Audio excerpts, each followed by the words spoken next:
ما تصور میکنیم که حجاب یک امر درون دینیه. البته این که حجاب یک مسئله دینی هست شکی نیست، اما صرفاً یک مسئله درون دینی نیست. یعنی در تمام گفتمان‌های اجتماعی این مسئله پذیرفته شده که پوشش یک مسئله است که به هر حال به مخاطب من پوشنده هم مربوطه.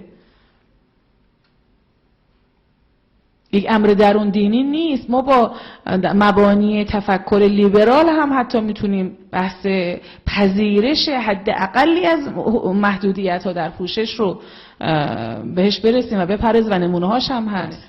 یک کتابی رو من معرفی کردم تحت عنوان نیم نگاهی به ضوابط پوشش در دانشگاه‌های جهان. البته این کتاب عمدتاً دانشگاه‌های اروپایی و عمدتاً امریکایی رو معرفی کرده، ولی بعضی دانشگاه آسیایی و افریقایی هم دانشگاه بزرگ معرفی شده. خیلی جالبه که در کشورهایی که ما اصولاً همونطور که عرض کردم اونها رو جوامع نه تنها دین محور که حتی جوامع اخلاق محور هم نمیدانیم. ما وقتی میشینیم گفتگو میکنیم معمولا اونها رو جوامع تو عرصه‌های جمعی جوامع غیر اخلاقی معرفی میکنیم. درست یا غلط معتقد هستیم که اونجا اخلاق هم خیلی مورد توجه قرار نمیگیره. جالب است که مواردی که اونها به عنوان ضوابط پوشش یک دانشجو در محیط درسی و علمی ازش یاد میکنن نشون میده کاملا توجه دارن به این که شما نمیتونی بگی من هر کاری دلم، من پوششم مال خودمه و هر جور دلم میخواد میپوشم. جالبه یکی از دانشگاه‌های امریکا نوشته که این جزء ضوابط اون مثلا مقدمه ضوابطش هست، میگه تصویری که از نحوه پوشش افراد ایجاد میشود باید تصویر یک فرد دانشگاهی باشد. یعنی شما نمیتونید بگید من دانشگاه میام اما هر جور دلم میخواد لباس میپوشم. من به یکی از دختران جوانم میگفتم ببین دانشجوی جوان دانشگاه که خب خیلی علاقه‌مند بود که کاملا چند رنگ دیده بشه و پررنگ دیده بشه، گفتم شما ساعت 10 صبح تو امریکا بچرخ بگرد فانوس به دست به قول مولانا بچرخ، اگر تونست یه خانمی رو پیدا کنه که ساعت 10 صبح سایه چشم بنفش برقی زده باشه، حتی اونا همینو میفهمن که این آرایش مال ساعت 10 صبح نیست، این آرایش شبه.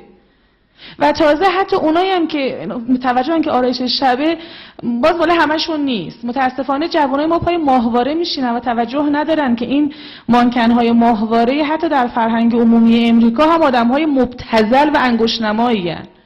نمیدونم شما شنیدید یا نه، کاش واقعا امکان این بود که اطلاعات دقیق عینی و واقعیت ها از فرهنگ عمومی کشورهای دیگه وارد جامعه ما بشه.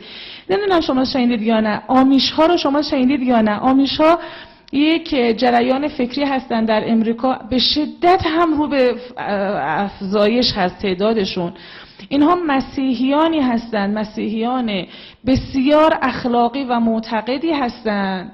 این ضمن اینکه دینشون رو، مذهب رسمیشون رو مسیحیت معرفی میکنن، ولی پایبندی هایی دارن که با پایبندی های مسلمان ها خیلی خیلی به هم نزدیکه.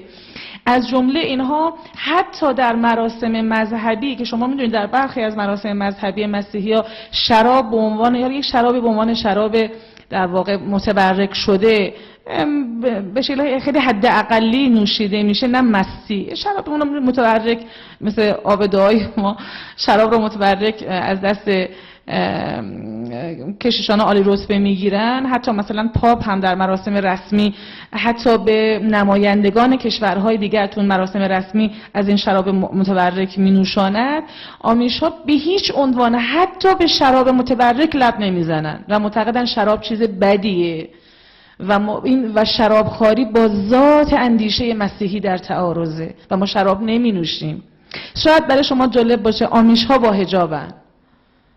آمیش‌های مسیحی امریکایی حجاب دارن. حالا حجاب که دارن نه شکل فقهی ما که بگیم آقا گردی صورت و دست ها مچ بدون آرایش بیرون باشه، نه به این معنی، ولی معتقد هستن به این که لباس زن باید بسیار پوشاننده باشه و همون تعبیری که ما در دین داریم که باید در واقع جاذبه های مربوط به جنسیت، چه در زن چه در مرد، ویژگی های جنسیت باید با لباس پوشیده بشه. بنابراین لباس تنگ و نامناسب چه برای زنان چه برای مردان لحاظ شرعی نادرست می‌دانیم. اونا دقیقاً به این معتقدن، هم مردهاشون هم زنهاشون کاملا در پوشش هاشون ملاحظه میکنن.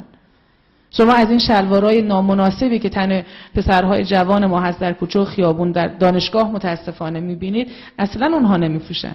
این فرقه‌ای که دارم عرض میکنم آمیشا مسیحی هستند ولی معتقدن که این جور رفتارها با ذات و محتوای اندیشه مسیح در تعارضه. حتی اگر کشیشان ما او رو نگن و به مردم نیاموزانن، ما یقین داریم که اگر مسیح امروز زندگی میکرد این گونه زندگی میکرد و مرتکب اون خطاهایی که این افراد دارن میشن نمیشن. میخوام بگم این ارزش‌ها اصولاً ارزش‌های برون-دینیه و این خطای بزرگی اگر ما حجاب رو تبدیل کنیم به یک امر کاملاً مسلمانانه و کاملا شخصی و بعد با این شبهه مواجه بشیم که بگیم آقا در جامعه ما بعضی اصلا مسلمان نیستن، شما چرا حجاب واجباره کردین؟ اصلا اینا ارزش‌های برون دینی هستند و بعد الزامات و تعاملات جمعی هستند و نه حریم خصوصی.